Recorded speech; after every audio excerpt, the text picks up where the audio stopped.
Hey guys, Drifter here. Today I've got a philosophical commentary for you about the Horse Girl Fallacy. Weird title and weird thumbnail, I know, but hear me out because today's message is important. It isn't about horse girls in particular, and definitely not about Uma Masume Pretty Derby, where the girls are horses and they race each other as like an idol squad kind of thing.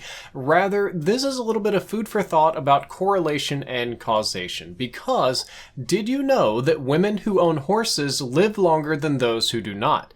They live not just a little bit longer, but sometimes up to 15 years longer on average, and when it comes to human mortality rates and averages and means and medians, that is a huge, colossal, insane number, and it's a science fact. You can Google it, you can research it. Women who own horses live longer. Now, the question is, why is that? Why do women that own horses live longer? Is it the exercise that they get from caring for horses? They're not easy animals to care for. You know, you've got to pick up your saddle. There's some excitement in riding them. Maybe it's the extra sunlight that you get every day when you're riding instead of being old and sitting in your house. Maybe it's kind of like owning a pet, because for those of you that don't know, if you look at actuarial rates, people who own pets tend to live longer, but maybe a bigger pet scales up the life bonus. Or maybe something about the horse's sweat or fur or pheromones or something affects our body, causing a natural reaction that causes us to live longer.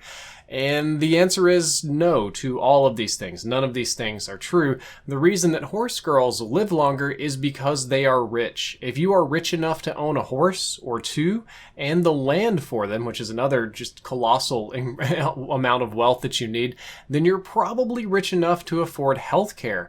And on top of that, not just some health care. Americans, we have the Affordable Care Act, Obamacare, Medicare. There's a lot of like socialized medicine programs already in existence in the United States, but they can afford that premium healthcare. They can afford the best. They can fly to Switzerland and get healthcare if they need to. They can just pay out of cash if they have to. They've got that good healthcare. So for human mortality rates, what you basically just did is removed every single possible accidental early death, except for maybe death by horse trampling. True story on that. I actually got trampled by a horse when I was like 12 or 13 years old. They got me the unbroken horse named Dynamite, and it was my job to break him in. The horse was a little bit brighter than I gave him credit for. He managed to loosen the saddle while I was riding, so the saddle went sideways. He bucked me and then stamped me once in the chest, so I got a trample. I had a gigantic purple horseshoe on my chest. Spent a couple days in the hospital.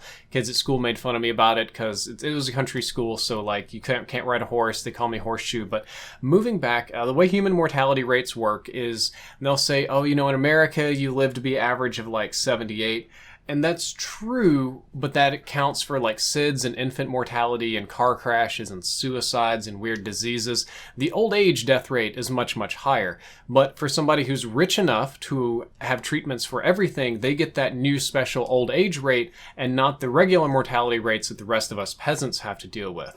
So while there is a correlation between these two things, one was not directly causing another. They were actually completely unrelated, and this is known as the false correlation fallacy, but I prefer the more clickbaity horse girl fallacy. It's been on my mind recently because of the sheer amount of nonsense articles about coronavirus and COVID-19. I'm not on the conspiracy paranoid train of it's not real and it's trying to kill our economy and blah blah blah, but there's a lot of pop science out there going around that this helps and that doesn't, because every journalist, scientist, or even YouTuber that has even a little bit of education is looking for some kind of trend. They're basically looking for some kind of correlation, like what causes higher mortality rates in COVID? Well, being old, having bad lungs, type A blood, being male, being overweight. Well, yeah, those true, but a lot of those are just regular higher mortality rates. Or what treatments work better? Are there any treatments that actually work? Do ventilators help? Does that weird drug the president recommended help? It doesn't. Don't take that one. That one can kill you. And also people need that, and people are hoarding it thanks to that. So don't do that. So basically every day I look at the news, there's a whole ton of new, I'll say quote, science about coronavirus that just relies on a correlation with no input or thought whatsoever that goes into causation.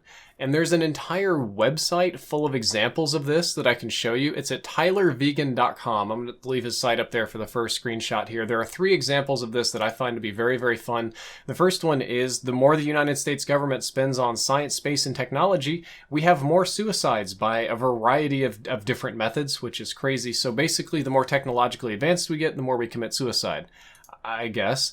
And then we have a fun one on films that Nicolas Cage appeared in compared to the number of people who drowned by falling into a pool. And there's a surprisingly strong correlation on that, which is just kind of scary, but you can see that there are nonsense correlations. If you want to check out that website, there's a bunch more on there, and I think that by now you're kind of getting the idea of what I'm talking about. How about a more concrete example? Two of them actually, ones that'll really hit home. Studies show that children who are violent watch more TV than non-violent children.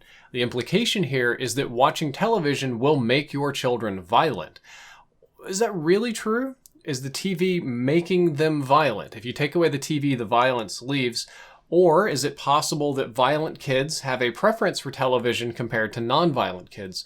Or is it possible that the violence in the violent kids are caused by something like absent parents? So when the kids are at home, they have literally nothing else to do but watch TV. So of course they watch more of it.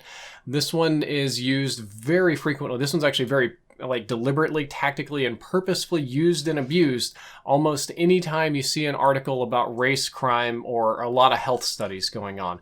Health is a little bit nebulous these days. We already talked about it with the horse girls and the COVID-19, but you can take a look at this again from, we'll call it minority studies. And you'll probably see this on the internet. It's very popular, right-wing internet kind of stuff, that X minority group commits more crimes on average than any other group, and you can kind of plug and play whatever you want, and that'll generally be true. If you look that up, it'll be factually correct that some minority group in your area is probably committing the majority of the crimes.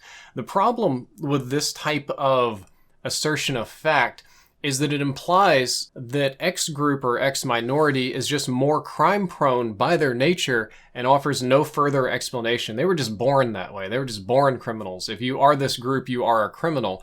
And relatively simple-minded people that understand, A causes B, X, Y, basic, very straightforward cause and effect kind of thinkers will get really worked up on this and blame that group for almost everything. But when you look at it and you cross-reference neighborhoods, income levels, education levels, immigration status, how frequently police patrol different places looking for crimes happening, enforcement bias, jury bias in convictions, and just tons and tons of this stuff, and you actually account for all of the variables of life, you'll see that a lot of this falls away. But it is used as sort of a tactical weapon to create hate in one group for another. And you can really kind of play plug and play here on whatever group you want to blame. Which brings us back to our main topic on coronavirus.